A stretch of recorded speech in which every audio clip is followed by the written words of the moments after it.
A very good afternoon to all of you.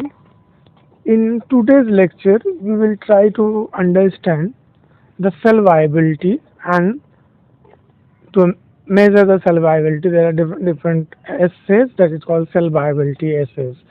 So, coming to the content of my slide, firstly we will go to the introduction part where we will discuss about cell viability and their applications, what I said on their application, then definition of cell viability, then principle behind these assay, what the principle behind, what the procedure, and then classification and type of cell-based assay or cell viability assay, and then one by one dye exclusion assay, colorimetric assay, and fluorimetric assay, and luminometric assay, flow cytometric assay, and their applications.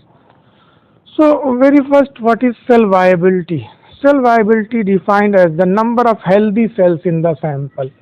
So, how many cells in a sample are live or healthy? It tells about cell viability, number of cells. Determine the amount of cells that are living or dead based on a total cell sample.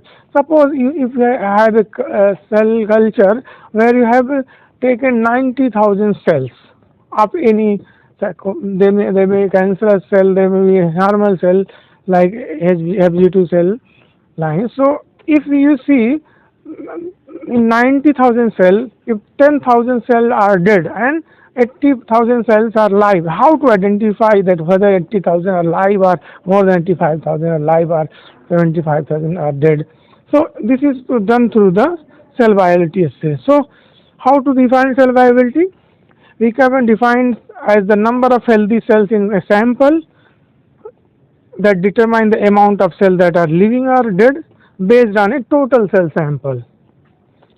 So there are several assays developed in the laboratory for measuring the cell viability and cell toxicity. In case of any chemical compound you have synthesized, suppose you have nanomaterial, nanomaterials, nanoemulsion, and nano droplets, so are nanoparticles, and you want to measure the cell cytotoxicity, whether these material is toxic to normal cells or not. So what to do? We have to perform cell viability assay. So in order to rule out the toxicity of the compound. So there are several assays developed in the laboratory for measuring the cell viability and cell toxicity. A majority of cytotoxicity and cell-based viability assay are based on various cell functions such as cell membrane permeability, enzyme activity, ATP production, coenzyme production, cell adherence. Then if we talk about the application of cell viability assay, so to detect cytotoxic or inhibitory lymphokines, to detect mammalian cell survival and proliferation, to diagnose disease, to screen drugs. So these are the various applications of cell viability assay. Coming to the classification of cell viability assay. So very important assay is dye exclusion assay, then colorimetric assay, then fluorimetric assay, then radioisotope incorporation assay, and last one is not last least but not least luminometric assays. So let us go to this chart, in vitro cytotoxicity and cell viability assay. So there is a dye exclusion. So where in dye exclusion we are going to use trypan blue, eosine dye, Congo red, and erythrocyan dye, B dye, and BSA. So these are dye, they are going to dye the cell, and they are going to make color, and then we can distinguish it under the microscope. And then colorimetric assay, MTT assay, MTS, XTT, LDH, SRB, and crystal violet assay.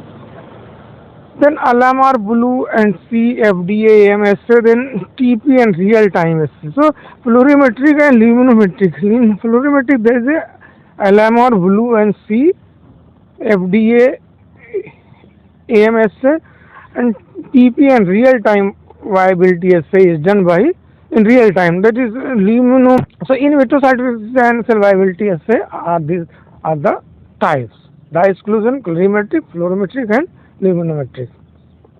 Coming to one by one, dye exclusion assay.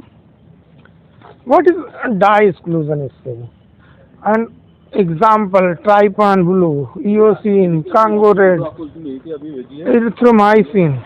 These are the material required, and please try to understand the principle behind this assay, because you must know the theory principle behind any assay and their procedure, working procedure. If you are going to work in lab in anywhere for doing any study related to cell viability assay. So principle is that in dye exclusion method, viable cell exclude dye. So viable cell they exclude dye, but dead cell not exclude them.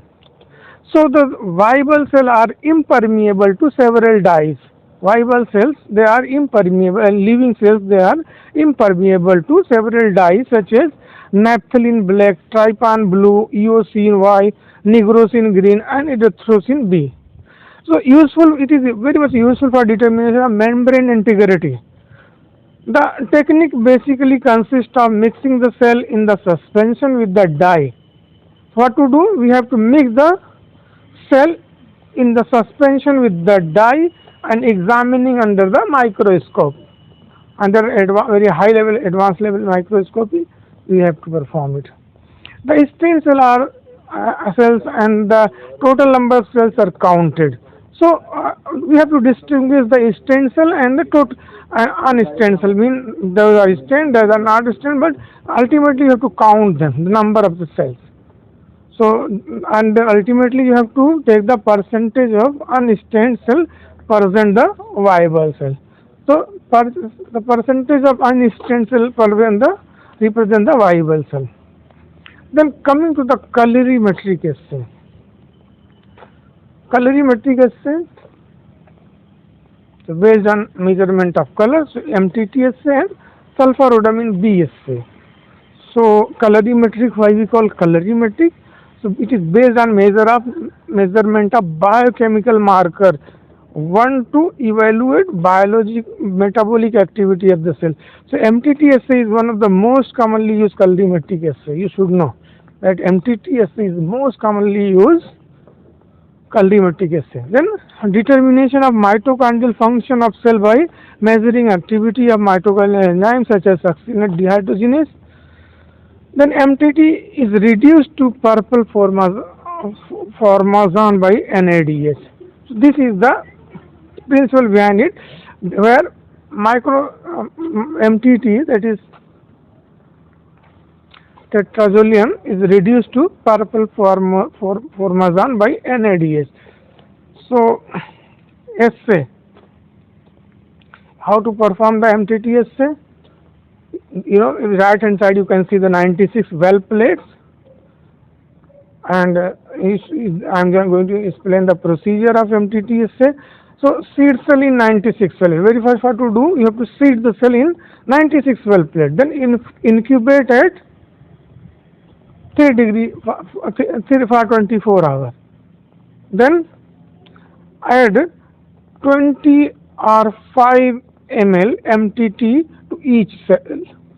Incubate again at the same temperature for 4 hours and carefully remove the medium.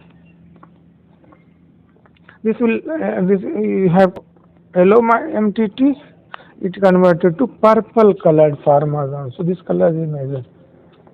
Mitochondrial dehydrogenase enzyme is responsible for the conversion of this reaction.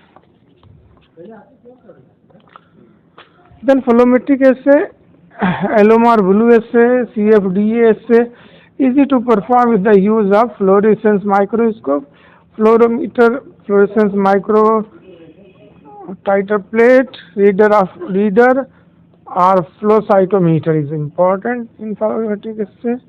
The fluorometer assay are also applicable for adherent or suspended cell lines and assay to use. These assays are more sensitive than colorimetric assay. Luminotropic assay, luciferin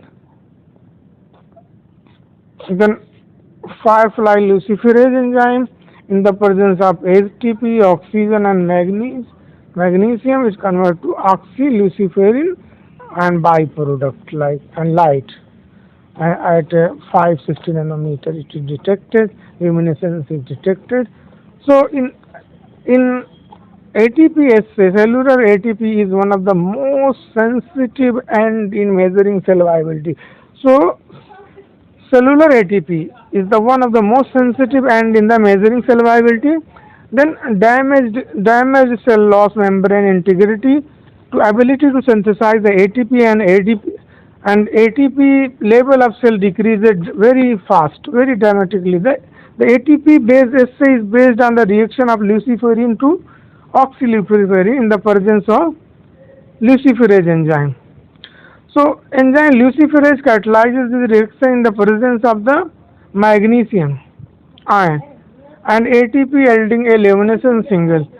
So these are the overall cell viability and their assay procedure measuring cell viability mostly used in cytotoxicity study in case of cancer cells, in case of non-cancerous cell when we want to know only the normal cytotoxicity whether the compound is cytotoxic or not, some toxicity study and some screening of anti-cancer agent whether the agent is effective in the treatment of cancer or not. So we can rule out the property of any anti-cancer agent through this assay. So all the best. Thank you for your benign presence. Thank you.